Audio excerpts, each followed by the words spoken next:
Hey everyone, how's it going?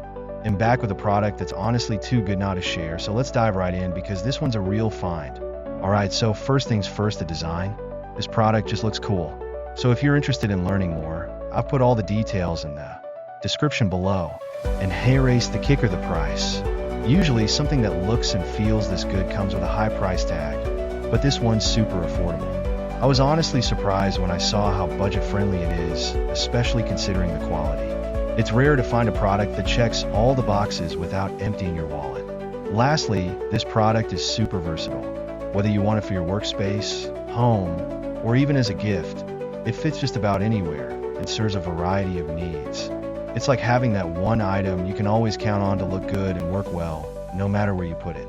So if you're interested in learning more, I put all the details in the description below, go check it out.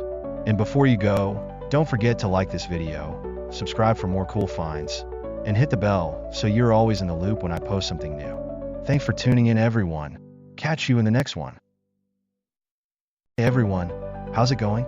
I'm back with a product that's honestly too good not to share, so let's dive right in because this one's a real find. Alright, so first things first, the design. This product just looks cool. So if you're interested in learning more, I've put all the details in the description below. And hey race, the kicker, the price. Usually something that looks and feels this good comes with a high price tag, but this one's super affordable. I was honestly surprised when I saw how budget friendly it is, especially considering